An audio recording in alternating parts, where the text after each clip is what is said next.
Introduction. In the beginning was Fridtjof Capras' The Tao of Physics, a pioneering book that explored the parallels between modern physics and Eastern mysticism. Then came a wealth of excellent books by other writers exploiting the new metaphysics, born of the analogies discovered between quantum physics interpretations and the explanations of reality given by Eastern seers or mystics. The parallelism was extended to the mysticism of the West, and a composite form has appeared in biology, medicine, and psychology. Lately, with Robert Gilmore's Wandering in Alice in Quantum Land, the parallelism has been introduced to the Western fairyland. What is left untouched is the mysticism of the land of Africa and its offshoot in America, and in particular, the African Haitian alternate reality and mysticism. It is my aim to reveal the analogies between quantum physics, relativity, chaos theories, and the metaphysics of the magic island of Haiti. This will allow us to penetrate the complexity of a reality that is not the product of a primitive mentality, but rather that of an intelligence that acknowledges the pluridimensional nature of existence, the parallel universes, and all the wonders of being and becoming. The misunderstood island of Haiti has inherited the mysticism of the whole of Black Africa, as uprooted men and women from diverse tribes in Western, Central, Southern, and Eastern Africa were transported to the island with their religious traditions.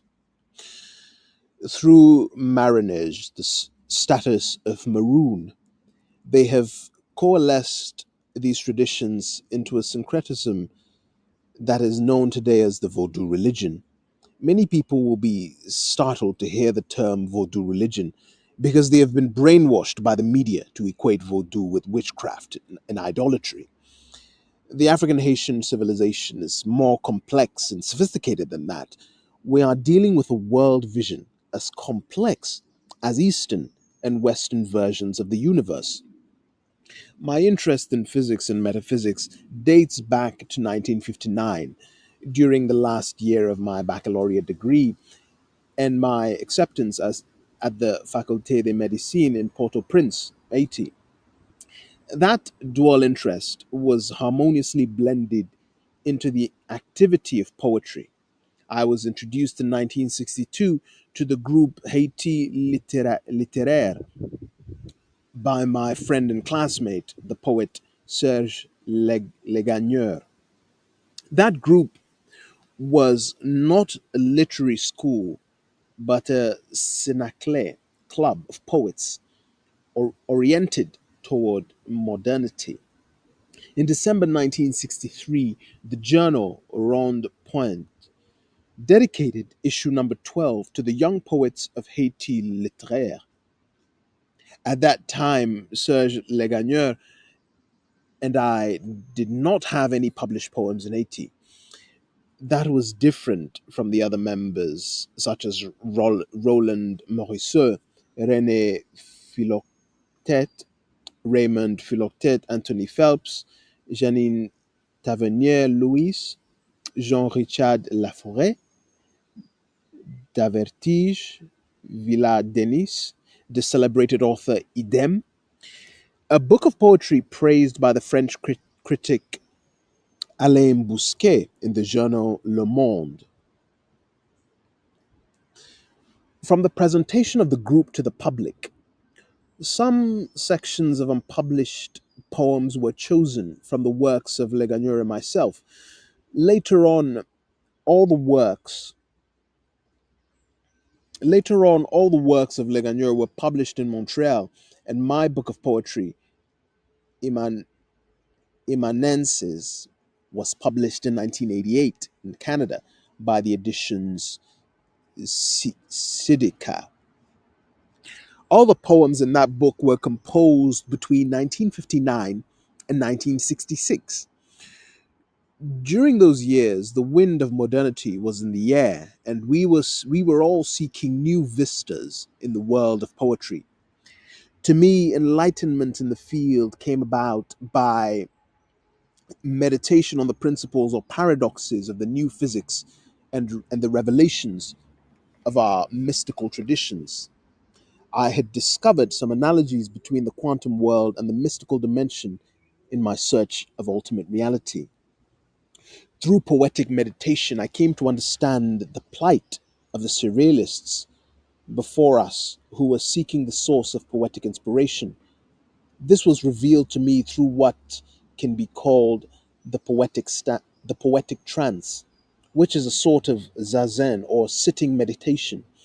The poet is engulfed into a whirling vortex, a maelstrom, and ends up in other universes from which he brings new revelations or images. To come out of that poetic trance, he has to unwind, so to speak, by turning the vortex the other way around. Thus, meditation or contemplation on the principles of modern physics and the revelations of scriptures has given me the awakening to the unity of all things in space time. I was awakened to the vision of a unitary principle that the language of poetry can reflect in a comprehensive manner. This seems to be in harmony with the idea conveyed by Werner Heisenberg, one of the founders of modern physics, when he stated, if the harmony in a society rests on a common interpretation of the one, the unitary principle behind the phenomena, then the language of poetry may be more important here than the language of science. Here it is very interesting to note that the same decade that saw the emergence of the Copenhagen interpretation of quantum physics was the one that gave birth to the Surrealist movement. The Surrealist foray into the realm of unknown dimensions of reality preceded the formulations of Niels Bohr and Werner Heisenberg at the Fifth Solvay Congress in Brussels, Belgium, in 1927, which were to become the tenets of the Copenhagen School of Thought. André Breton, the founder of Surrealism, published the first manifesto of the Surrealist movement in 1924 in France. Breton's search for surreality is, in fact, the search for an ultimate reality. Surrealism can be envisioned as the search for the unbroken wholeness of of a pluridimensional reality. Following Breton's personal encounter with Sigmund Freud in 1922, he started to work on hypothesis.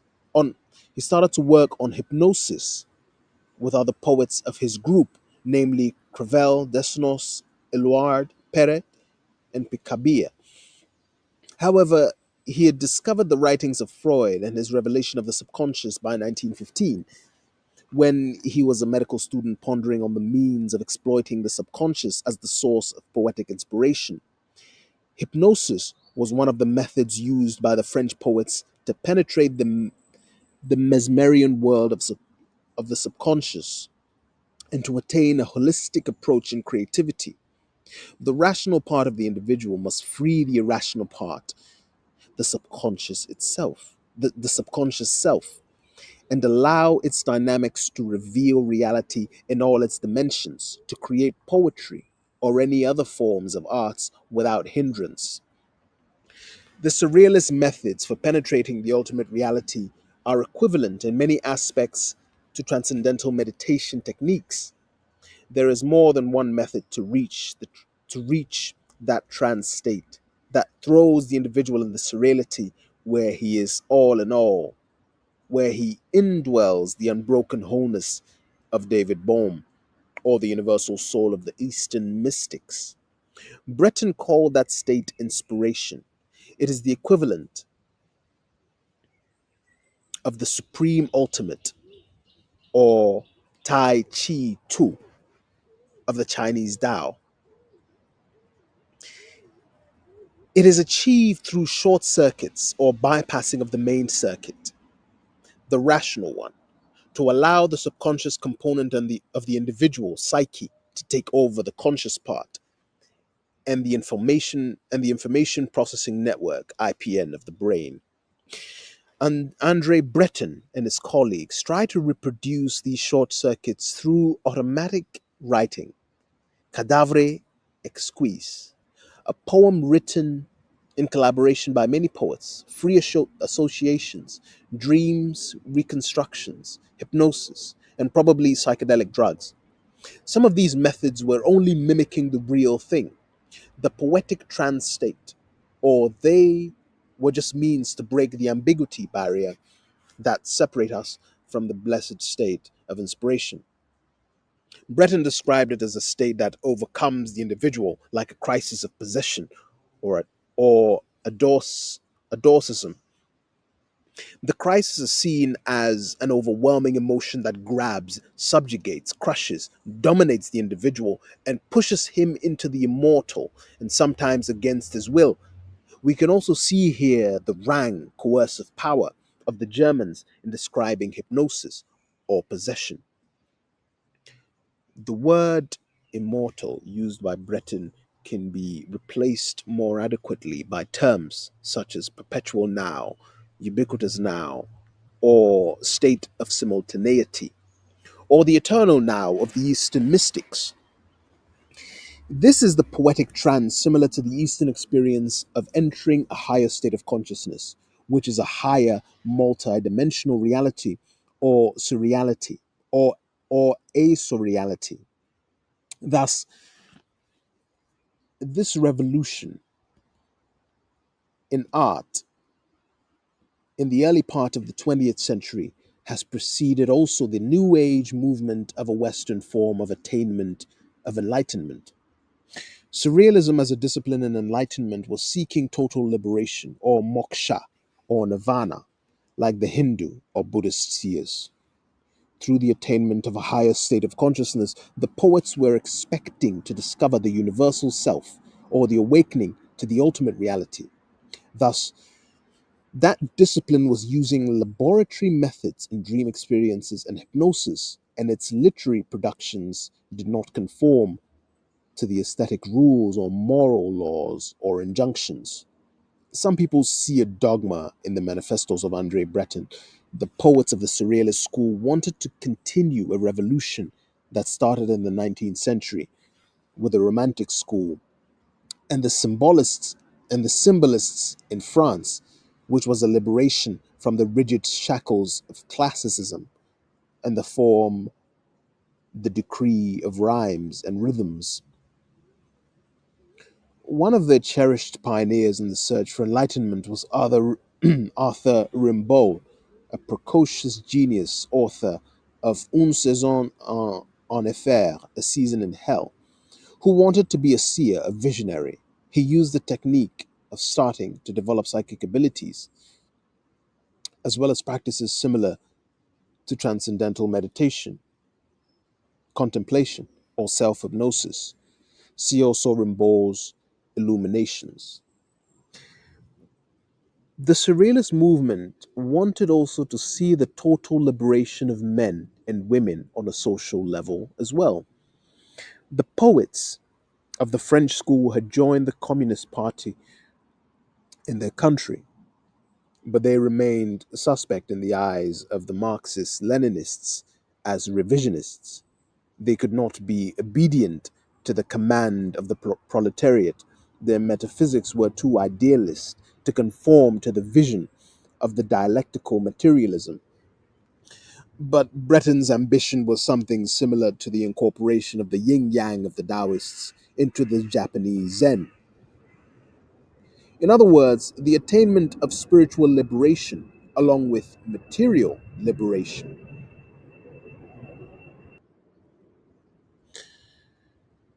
This explains his success in Haiti when he visited the island in 1945. The country was in need of social liberation, and the youth saw in Breton an apostle of revolution. From the preceding considerations, we can see that the 20th century was oriented toward enlightenment from the first decades, not only in literature and the arts, but also in but also in physical sciences. According to Gary Zukov, author of The Dancing Wu-Li Masters, the Copenhagen interpretation of quantum mechanics began a monumental synthesis that went unnoticed at the time. It was the merger of the rational part of our psyche, represented by science, with that other part of us, the intuitive or the irrational side. With the emergence of the age of reason, the intuitive part was labeled la folle du logis, or the crazy one, by the French thinkers. The new physics revealed to us that a complete understanding of reality requires more than the capabilities of rational thought.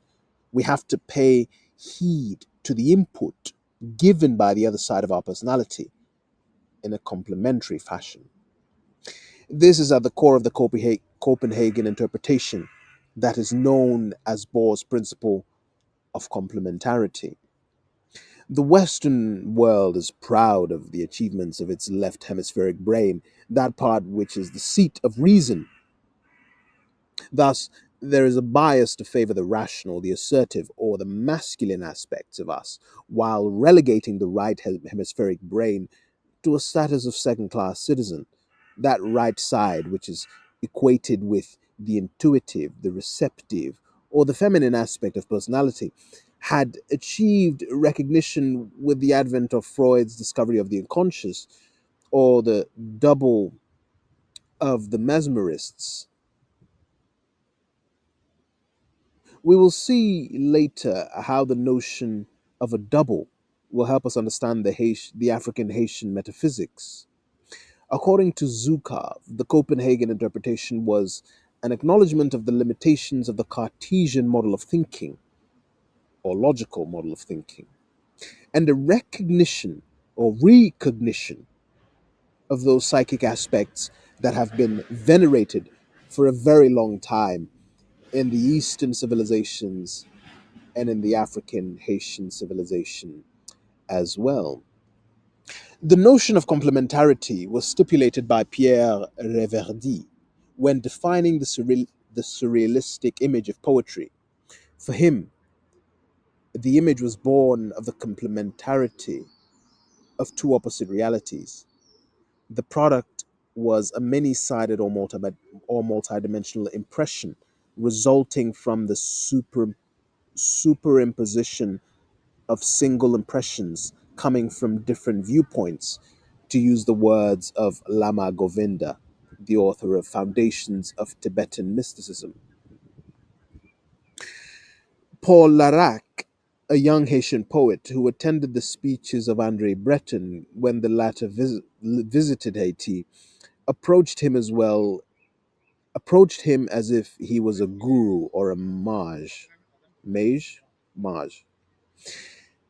In an article published in Nouvelle Optique, he quoted words of the surrealistic Pope that reminded us of the yin yang quest of Taoism.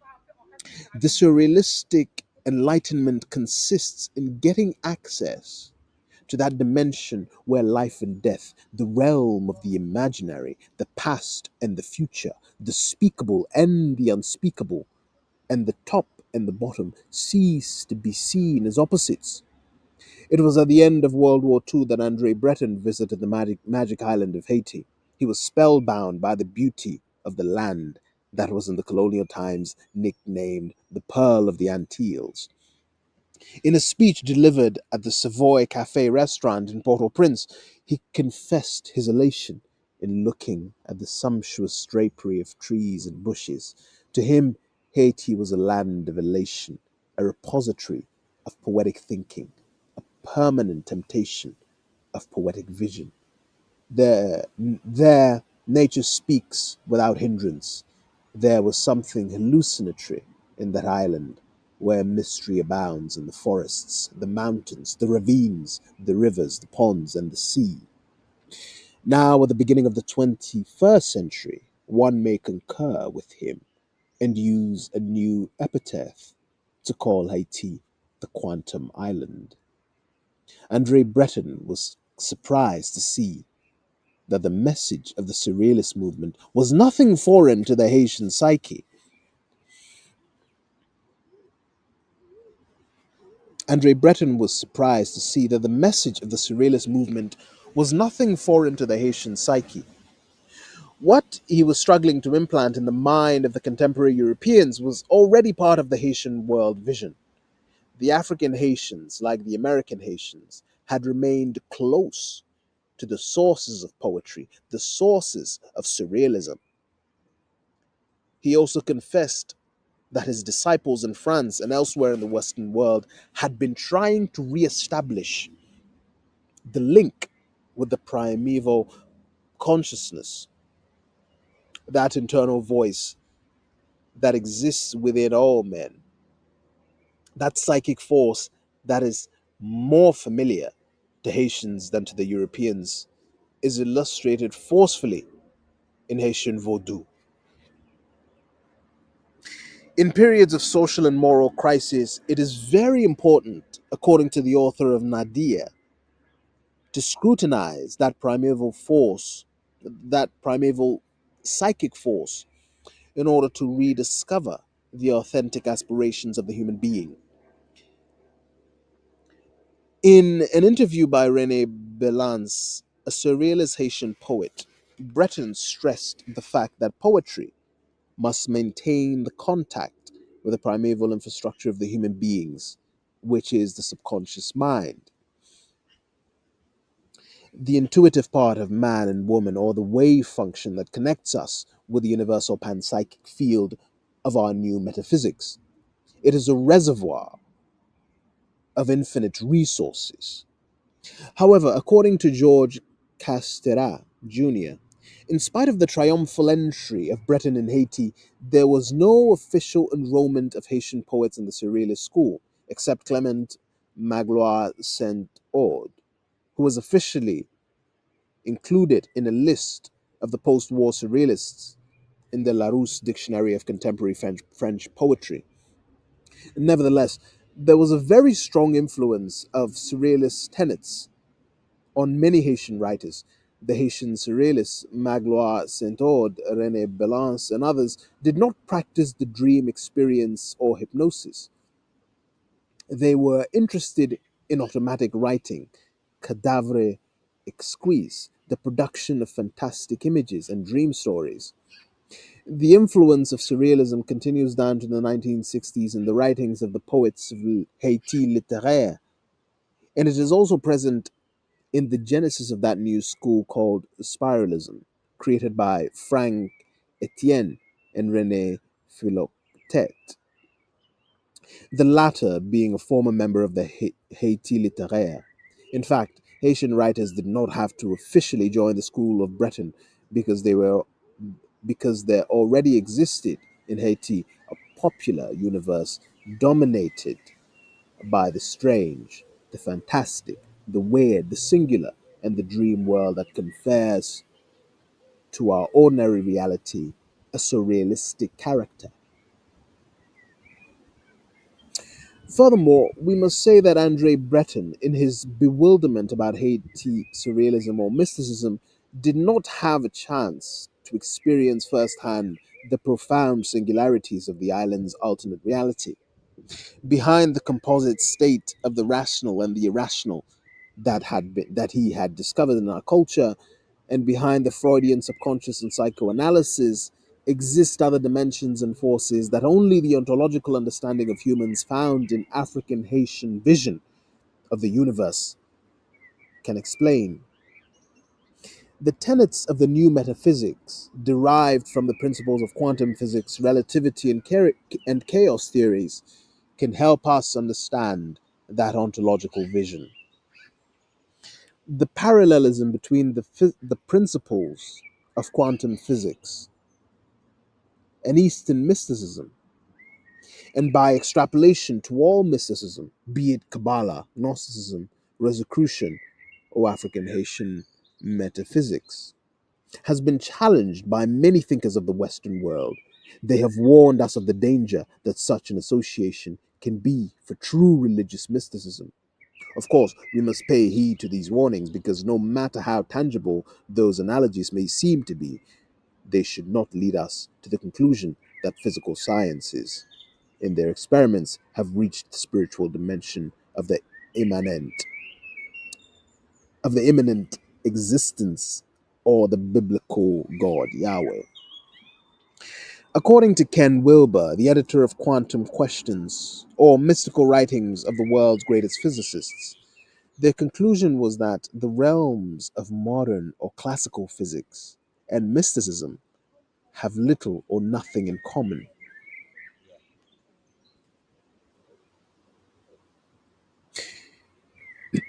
Quantum mechanics and thermodynamics are not there to prove a mystical worldview, and all attempts on the part of modern thinkers to prove mysticism with new physics can be detrimental to genuine mysticism.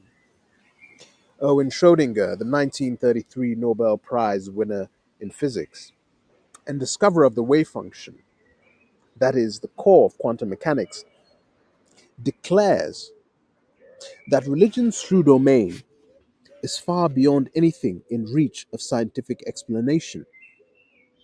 Max Planck, the father of quantum physics, was of the view that science and religion deal with two different dimensions of existence, and that between them there can be neither conflict or accord. Albert Einstein was annoyed by the new brand of metaphysics and bluntly stated that the present fashion of applying the axioms of physical science to human life is not only entirely a mistake but has also something reprehensible in it. Sir Arthur Eddington, who led the famous expedition that photographed the solar eclipse, which established Einstein's relativity theory on solid ground, stated clearly, I repudiate the idea of proving the distinctive beliefs of religion either from the data of physical science or by the methods of physical science. Sir James Jeans, a mathematician, physicist, astronomer, who was one of the most popular and prominent philosophers of science in the first part of our century, condemned the claims of scientific support for transcendental events. As a scientist, he finds the alleged proofs totally unconvincing, and as a human being, he finds most of them ridiculous as well. The irony in all of this is the fact that many of these giants in modern physics wrote texts that denote an orientation toward metaphysics, mysticism, and the search for an ultimate reality. They have come to realize that in searching the fundamentals of nature at the subatomic level, they were placed face to face with a world of forces they can represent only by mathematical symbols. Thus, modern physics is nothing but a shadow world of symbols. Modern physicists were compelled to look beyond the shadows or the shadowy world of ordinary reality. But what can they teach or see or palpate? Nothing. Whence came the notion of quantum fluctuation, the most paradoxical concept of modern physics? It stipulates that the whole universe, the whole space-time came into existence out of nothingness. What is beyond that nothingness? Probably an ultimate reality that can be reached only through metaphysical or mystical means. Albert Einstein, in Ideas and Opinions, came to the conclusion that common to all men is a stage of religious experience that they called that he called cosmic religious feeling. Cosmic religious feeling is born of the contemplation of the sublimity and marvelous order which reveal themselves in nature and in the world of thought. It is akin to that feeling of awe one experiences on meditating on the cogent intricacy and complexity underlying every aspect, structure, and form in nature or the cosmos. Personally, as a physician who deals every day with the wonders of biology and health and disease and the intricacies of physiology cogently developed, I am overwhelmed by that cosmic feeling as it brings me down on my knee in adoration before a creator who has revealed himself as the immanent existence. Einstein himself reached the confines of mysticism when he wanted to experience the universe as a single significant whole. Werner Heisenberg, in his in his illumination, Werner Heisenberg, in his illumination about the ultimate reality beyond the shadow reality of science, asked himself, was it utterly absurd to seek behind the ordering structures of this world a consciousness whose intentions were these very structures? He also sees that the search for the one, for the ultimate source of all understanding, has doubtless played a similar role in the origin of both religion and science. Erwin Schrödinger, probably more diligently than other, was also seeking the one. He recognized that science is reticent too when it is a question of the great unity, the one of Parmenides, of which we all somehow form part, to which we belong. The most popular name for it in our times is God with a capital G.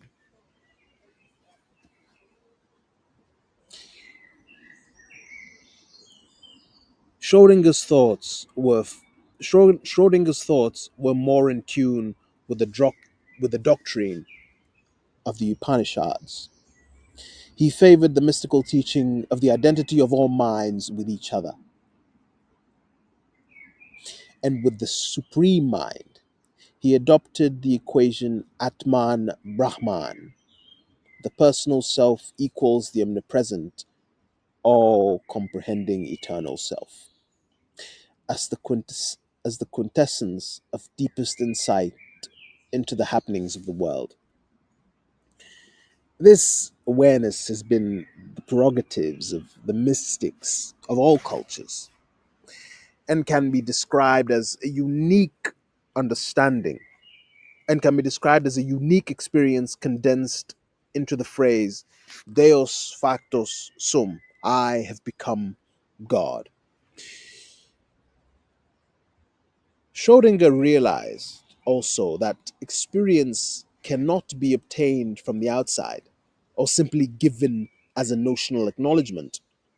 It must be approached from the inside by a direct involvement, as we will see later in the African Haitian experience of adorcism or possession, reported by Maya Deren, author of Divine Horseman.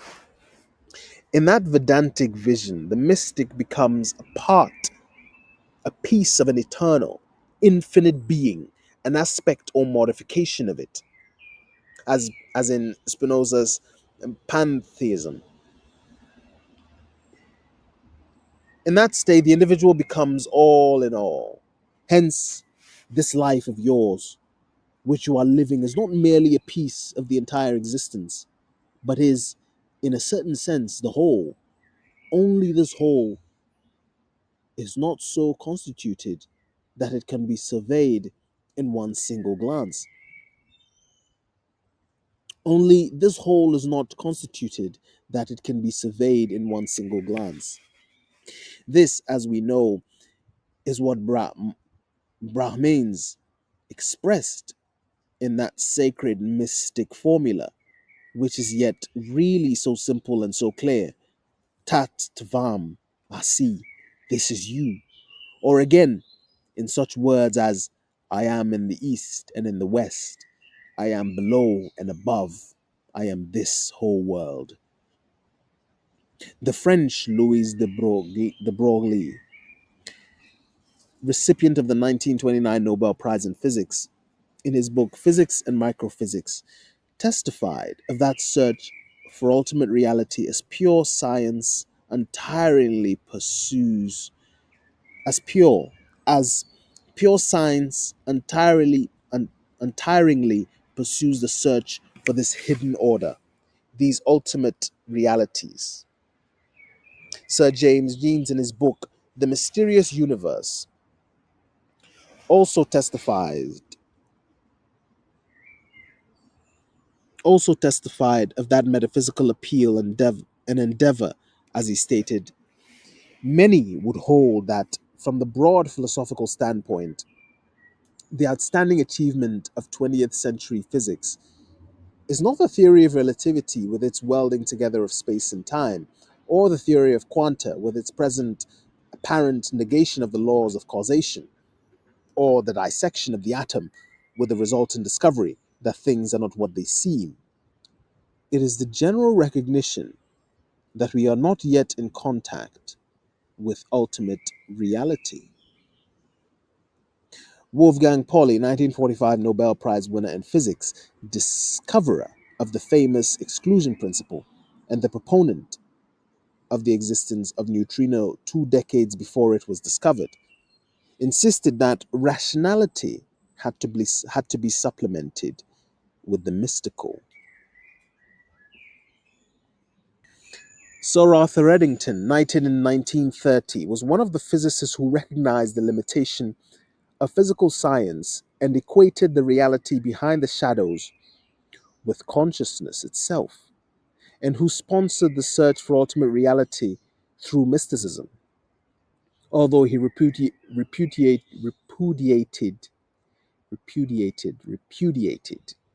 although he repudiated the idea of proving the distinctive beliefs of religion by the methods of physical science, he nevertheless had limited himself to showing that certain difficulties in reconciling them, religion and free will, with physics had been removed.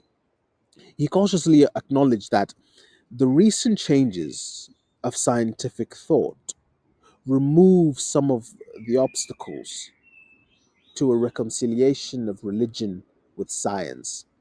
But this must be carefully distinguished from any proposal to base religion on scientific discovery.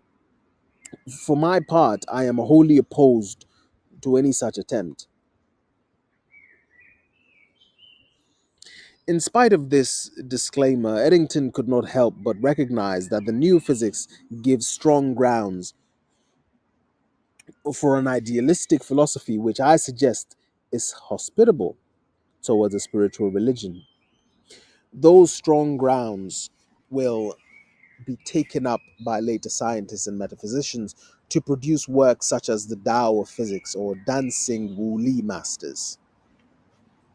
However, we will see later that Eddington was right in sponsoring caution in the process of reconciliation because, from the association of the new physics with religion, a new concept of spirituality must be conceived to avoid disastrous confusion between the two realms.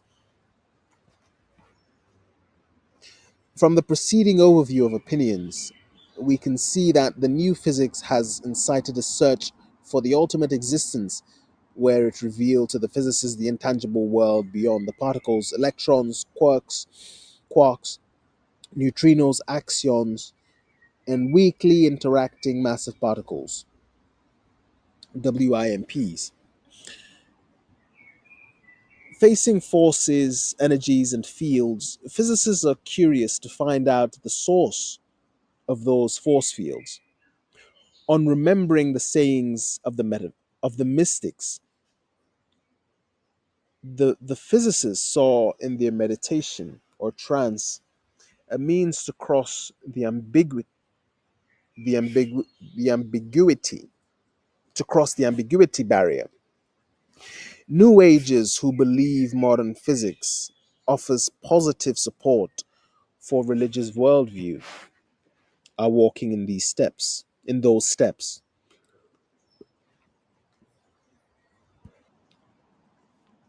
The paradoxes of or principles of quantum physics show parallels or analogies with the spiritual world that are not trivial.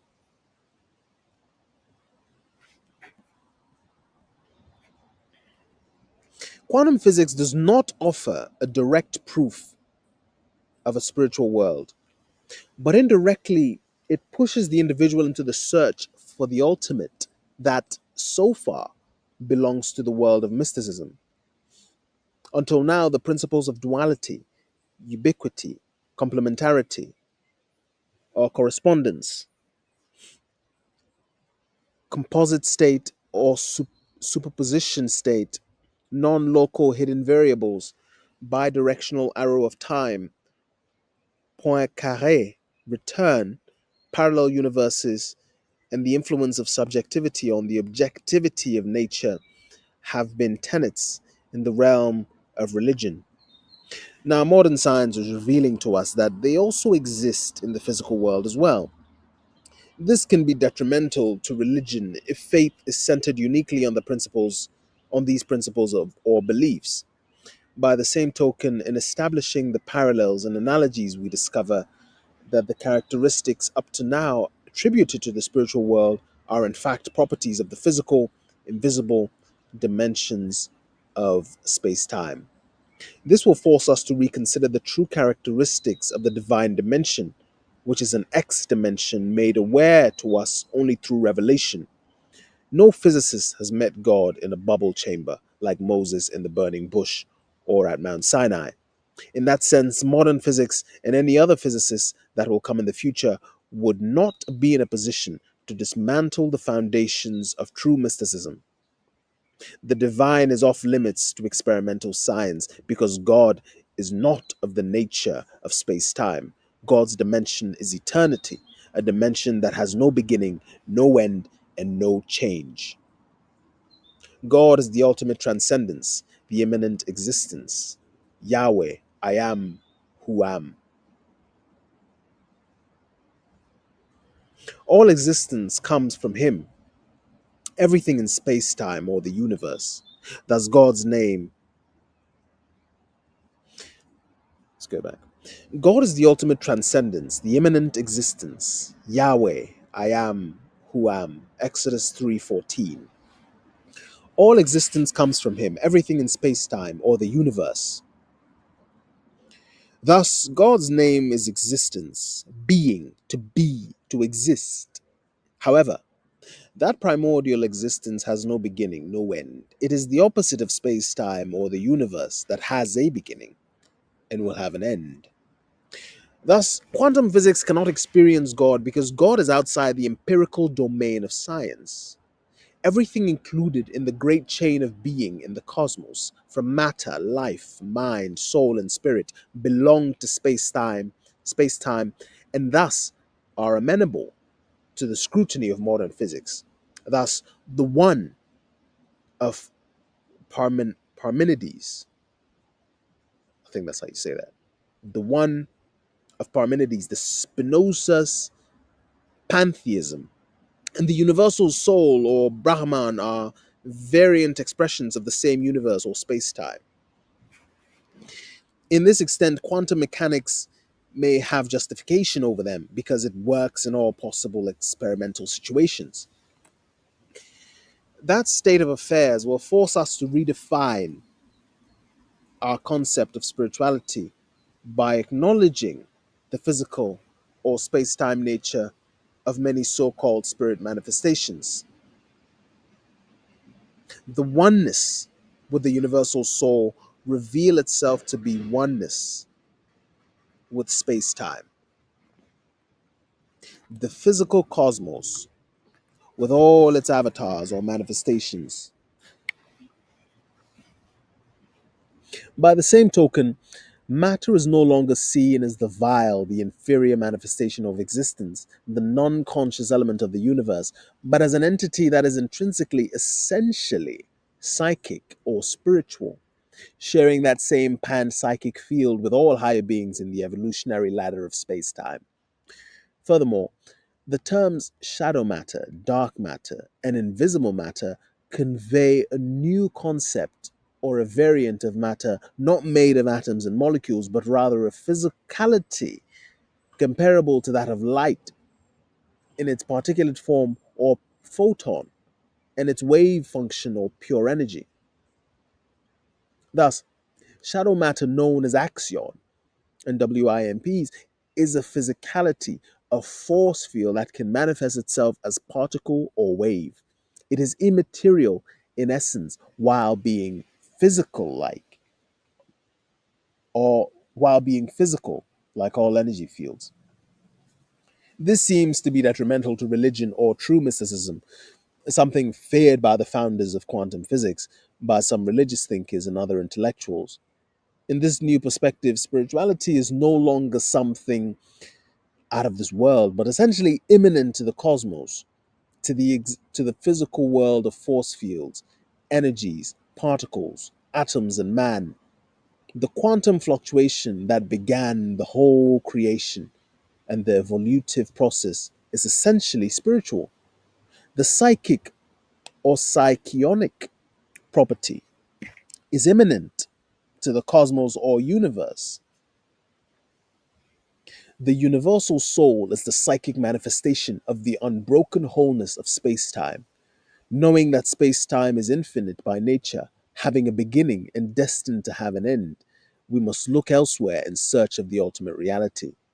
In fact, the experience of the Eastern seers and that of the African Haitian initiates, or Vodouci, is nothing but an illumination about the hidden dimensions of our ordinary cosmos, and also that we can be ubiquitous and universal in our unity with the cosmic whole, visible and invisible, being and non-being, like in a Feynman diagram, a graphic showing the incessant transformation of matter into energy and vice versa.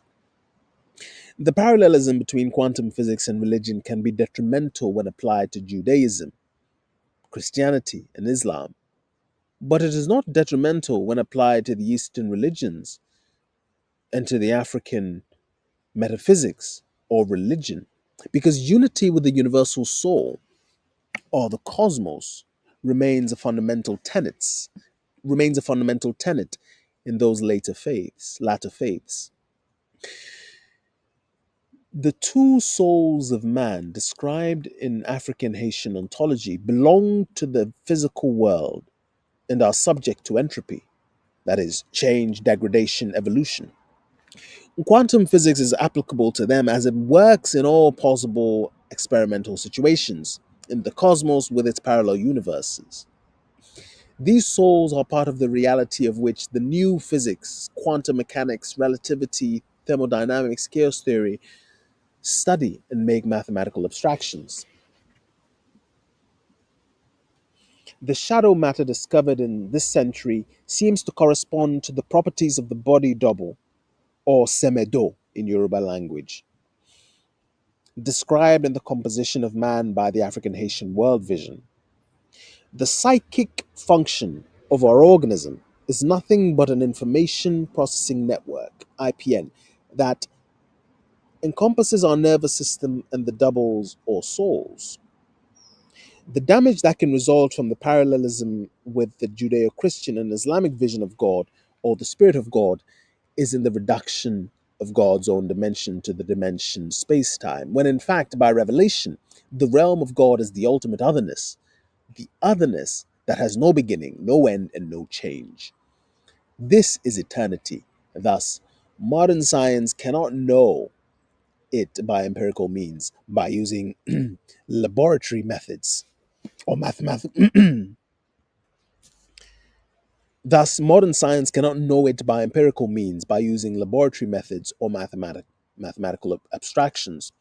To do so would be to abound in that reductionism that some intellectuals cannot accept.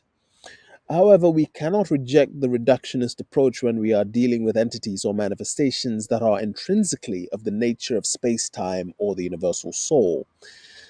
Thus, we are facing two types of mysticism, one that is related to communion with the unbroken wholeness of the universal self, and one that is related to Yahweh's dimension as the ultimate otherness. The otherness mysticism cannot be damaged by the parallelism or analogies because there is no common situation. However, there can be association, communion through faith, and the trance state as they create conditions that allow communication with the otherness by opening the dimension that allows contact with the otherness. However, the dimension wave function should not be confused with the otherness itself. The panpsychism of the universal self can establish instantaneous contact or interaction with the Yahweh dimension. But it is not of the Yahweh nature. An evolution or translation from one realm to the other cannot be allowed only through a new birth. An evolution or translation from one realm to the other can be allowed only through a new birth. Being born of the Spirit is a key to the problem. In African Haitian vision, this would be equivalent to the acquisition of a new soul, probably a Joto like soul, to use their own terminology, but a Joto of the eternal dimension.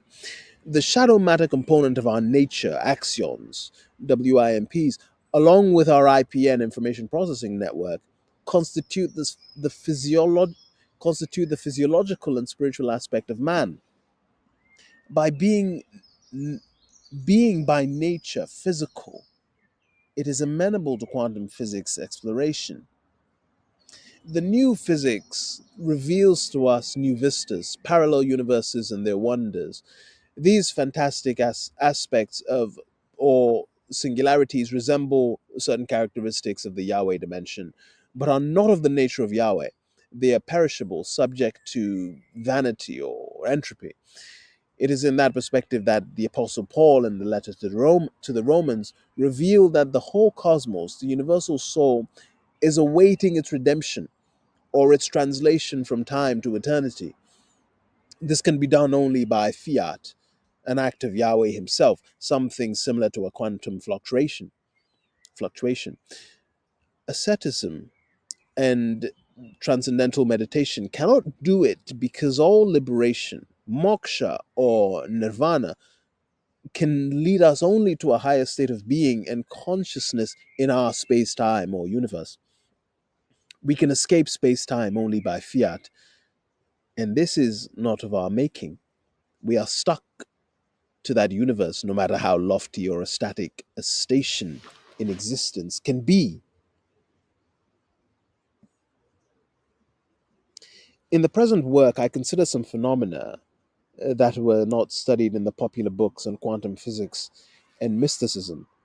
Those authors wanted to take the challenge where the scientific abstractions ended in nothingness, and Eastern mysticism was there to offer an answer. In considering the alternate reality of the African Haitian worldview, the phenomenon known as the crisis of possession, adorcism, channeling, or epiphany needed to be studied in the light of quantum principles or paradoxes.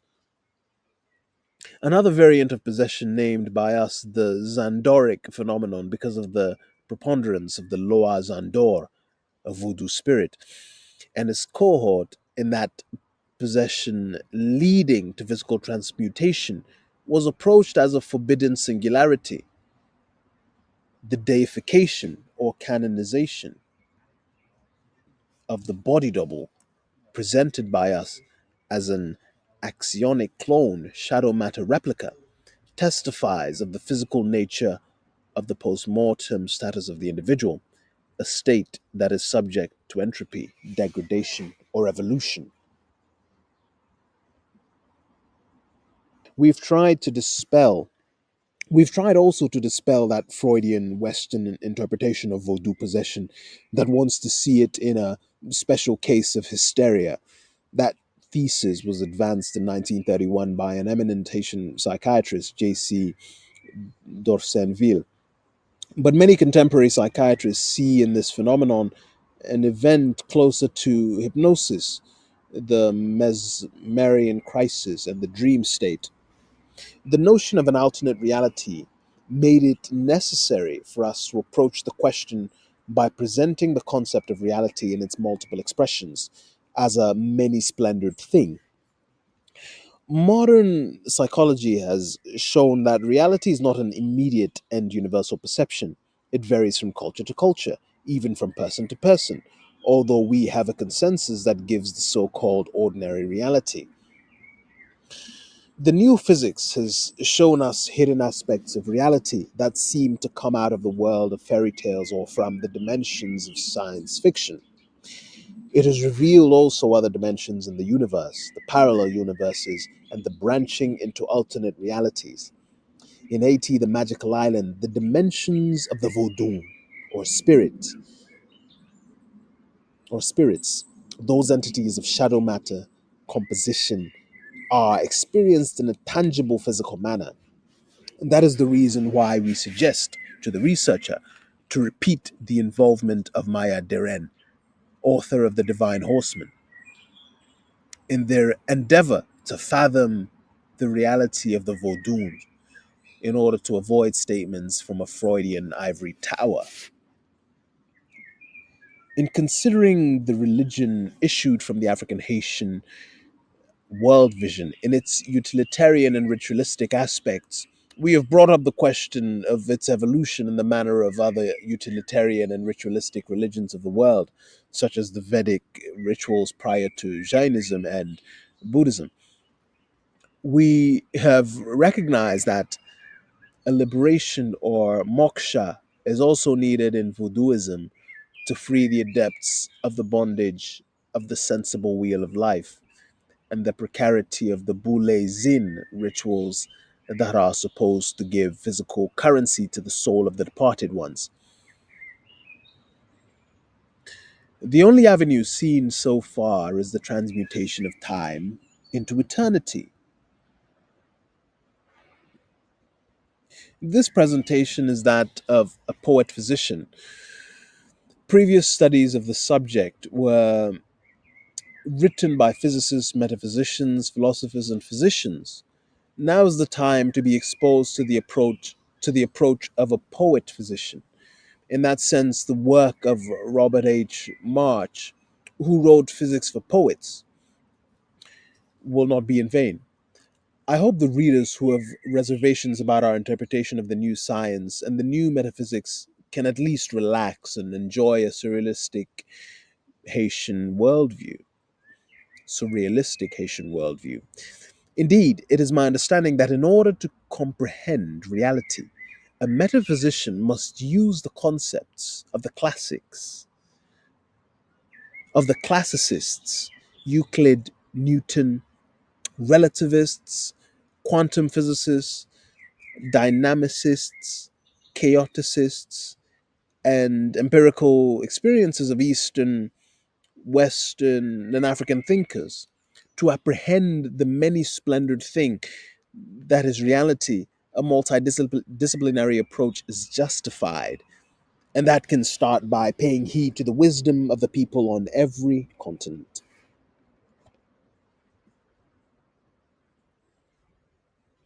In this work, I am not saying without a doubt that the phenomena of the African Haitian reality are exactly as illustrated, are exactly an illustration of the new physics, but rather it is probable that the principles, laws, and paradoxes of the new science could explain certain singular aspects of that reality. Also, in spite of our admiration for the Eastern thinkers and their philosophy and psychology, we have our reservation about their interpretation of the world, particularly when they seem to label as illusion anything that does not correspond to their view of the world. Western thinkers and African intellectuals cannot abound totally with every aspect of the Easterner's mental construct. If we want to refer to the many world interpretation of quantum physics, that is Everett's parallel universes, we have to recognize that the Easterners have chosen to recreate their own reality.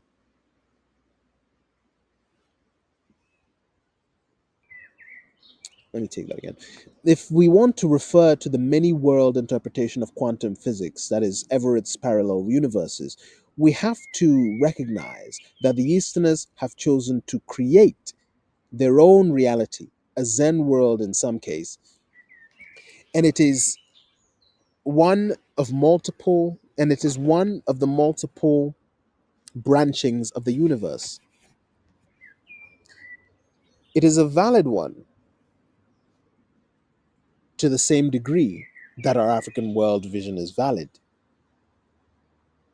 Furthermore, the African Haitian reality shares some analogies with the principles of the new science of chaos theory.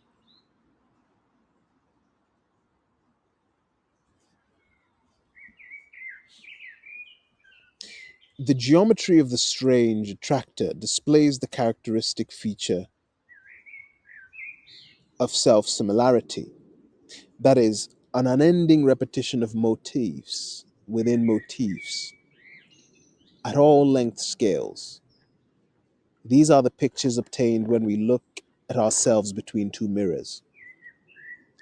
The reproduced image also reminds us of a hologram, a picture obtained by exposing a photographic plate near an object illuminated by a laser beam. This exposure causes a diffraction pattern that will reconstruct the object in three dimensions when exposed to visible light. In the alternate reality of the African Haitians, and particularly in the peculiar world of possession in its extreme variant of Zandorism, the principle known as sensitive dependence on initial conditions is very dramatic in its manifestation. SDIC, or sensitive dependence on initial conditions, is at the core of the so-called simple in Afro-Haitian reality. A simple gesture, a word, a sign, a veve, can trigger a Lorentz butterfly effect, a phenomenon like El Nino, that gives currency to bizarre events, surprises, metamorphoses, and spontaneous generation of weird entities. The principle of SDIC, or sensitive dependence on initial conditions, is probably at work in the Philadelphia experiment, Pro- Pro- Project Rainbow, which seems to be a Western scientific counterpart of a Zandoric journey. The authenticity of the Philadelphia experiment described below has been put into question. The creation of a high energy state using some banal de Gauss triggered a cascade of equations that led to an impossible reality: the dematerialization and rematerialization of a ship and its crew, and their teletransportation from Philadelphia to Norfolk, Virginia, and back to Philadelphia in very few minutes. For the Marines exposed to that oddity, there was complete distortion of space time and interaction with other dimensions and other entities. Furthermore, the Feigenbaum universal constant, which is that equation revealing that everything in nature obeys a law of scaling, an unexpected regularity hidden in the complexities of things that can also help us see more parallelism or analogies between between the disciplines studying and the conceptualizing nature. It can it can help us see where the Stephen Hawking and Roger Penrose singularities meet the oddities of the trance state, mesmerian, hypnotic, or Zandoric type, and the unified theory of Project Rainbow in the Philadelphia experiment. In contemplating the evolution of the African Haitian religion, our vantage point is the theory of immanence, as explicited in my poem Les Hymnes Cosmogoniques. It implies, in the light of the new metaphysics derived from quantum physics, relativity, and chaos theory, that Yahweh, or God, the ultimate existence and the essence of existence, can be seen as the great attractor that creates the finality of evolution. The great attractor establishes the trajectory of evolution from alpha to omega, from beginning to end, as the retriever of every occurrence in the evolutive chain. This seems to parallel the thought of the esoterics, who see God as aspir and the creatures of the evolutive chain as respirs. The image of the strange attractor, by analogy, illustrates the great feat of creation when, by fiat or quantum fluctuation, Yahweh called from his existence a primeval energy. or master force and scattered it to form the universe.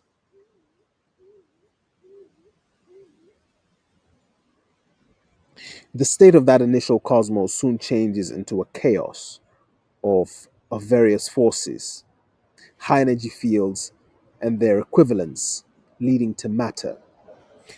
The power of gravity and becoming infinite produced the Big Bang, another chaotic and dissipative system capable of evolution and self organization.